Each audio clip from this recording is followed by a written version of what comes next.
तुमच्या हस्ते होळी पेटवायची आहे. तुम्ही आल्याशिवाय काय तिकडे कोणी होळी पेटवणार नाही. आणि या वर्षी लई भारी बेत केलाय सगळ्यांनी. सगळ्या बायकांनी मिळून पुरणपोळीचा महाप्रसाद दाखवायचं ठरवलंय. आणि त्या बायकांचं असं म्हणणं आहे की आज होळीच्या मुहूर्तावर तुम्ही टेस्टिंग करून बघा आणि तुम्हाला जर का पुरणपोळी आवडली तर मग आपण मोठमोठ्या ऑर्डरी घेऊ. हा, सगळ्या जणी पुढं होऊन सगळी आपापली कामं करतात आणि मेन म्हणजे कुणाशी वाद न घालता आपापली नेटानी कामं करतात. लोणची, पापड, मसाले याच्या ऑर्डरी घेतच होत्या. आता पुरणपोळीचं लई मनावर घेतलंय त्यांनी. तुम्हाला खरं सांगू आहे साहेब, ही सगळी मंडळी एवढ्या उत्साहानं राबत्यात त्याचं कारण तुम्ही पण आहे. एवढी वर्ष तुम्ही वैयक्तिक संपर्क ठेवलाय सगळ्यांसंग. त्यांच्या घरात जाऊन ख्याली खुशाली विचारताय तुम्ही वरचीवर, त्यासनी शाबासकी देताय म्हणताना ती पण झोकून देऊन कामं करतात. कसं आहे अधिपती, आपलं फॅक्टरीतलं कुटुंब आहे का नाही ते खुश राहिलं पाहिजे एवढंच आमचं म्हणणं आहे. हॅपी, आपलं काय म्हणणं आहे? Happy happy happy happy. मग त्यासाठी आम्हाला जेवढं जमल तेवढं आम्ही करत असतोय. बाकी कष्ट त्यांचेच आहेत. पण महिला कामगार आपल्या फॅक्टरीत आल्यापासून फॅक्टरीचा चेहरा मोहराच एकदम बदलून गेला. लय भारी केलं तुम्ही महिला कामगारांना आपल्याकडे काम देऊन. नाही ते मी नाही केलं आहे साहेब. मग अहो मास्तरीन म्हणजे आयडिया होती ती महिला कामगारांची भरती करायची म्हणून. आता त्यांनी केलं काय, तुम्ही केलं काय? तुमच्या अर्धांगिनी आहेत त्या, एकूण एकच. हा, पण आता आमच्या अर्धांगिनी नाहीत ना हो इथं आमच्या संग.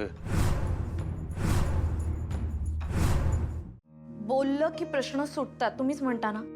मग आता गप्प का आहात तुम्ही? का बोलत नाहीयेत माझ्याशी? बाबा आपण बोलूया ना. आपण सगळे मिळून प्रश्न सोडवूया. तुम्हाला राग आला ना माझा, तुम्ही रागवा, ओरडा मला, तुमचा हक्क आहे तो. आपण सगळे मिळून हा प्रश्न सोडवूया. तुम्ही काही करा बाबा, पण प्लीज असा आबोला नका धरू.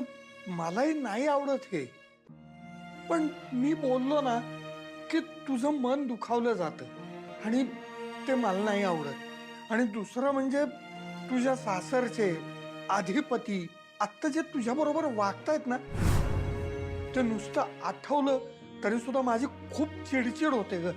तुम्ही चिडचिड नका करून घेऊ. या बसा इथे, बसा बरं, या शांत व्हा. अगं असं कसं म्हणतेस तू?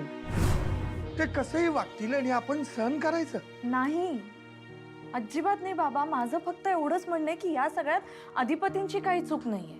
हे बघ, त्यांचा विषय निघाला ना की तू त्यांची वकिली करायला लागतेस आणि मग माझी आणखीन चिडचिड होते. अगं तुला कळतच नाहीये ते काय वागतायत तुझ्याशी. थोडीशी प्रॅक्टिकल हो बाळा. आता प्रेम आहे म्हणून त्यांच्या सगळ्या चुकांवर पांघरून नको घालूस.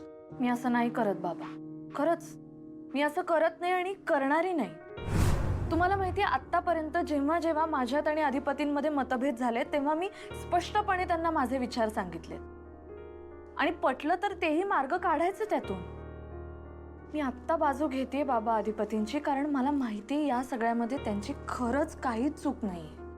ठीक आहे, तुला जर असंच वाटत असेल तर मी काय बोलणार ना.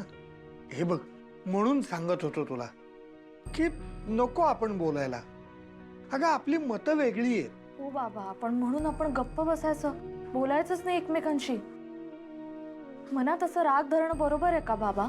राग मला तुझा नाही आला अक्षरा, मग मला राग माझा आलाय. कारण मी माझं म्हणणं तुला पटवूनच देऊ शकलो नाही.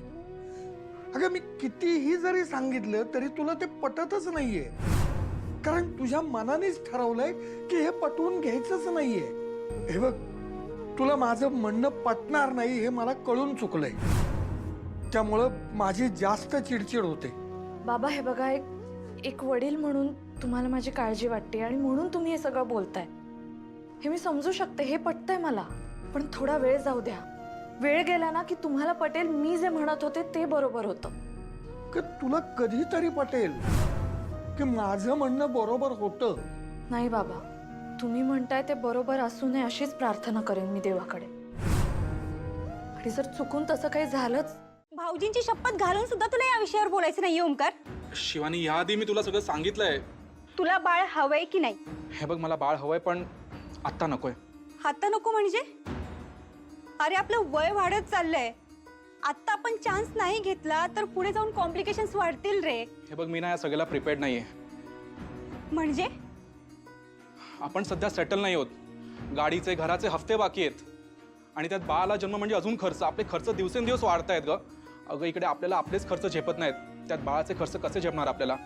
ओमकार, आपण आपले खर्च थोडे कमी करू ना. हा, मी पण नोकरी करते, आपण करू ना काहीतरी. कसं मॅनेज करायचं सांग तूच. सेटल होणं म्हणजे नेमकं काय रे? पैसे कमवणं ना. ओमकार, पैसे कितीही कमवले तरी ते कमीच पडणार. मला एक सांग, तुला पोहता येतं? हो येतं. तू पोहायला कधी शिकलास?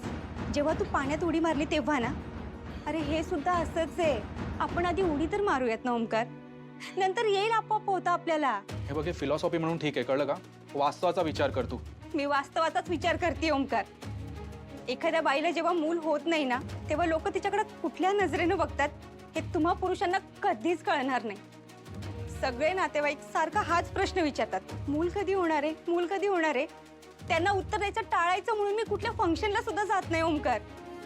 बरं, आपल्यात काही प्रॉब्लेम असता तर गोष्ट वेगळी होती, पण आपल्यात सगळं व्यवस्थित आहे आणि तरीही आपण या गोष्टीला दुर्लक्ष करतोय.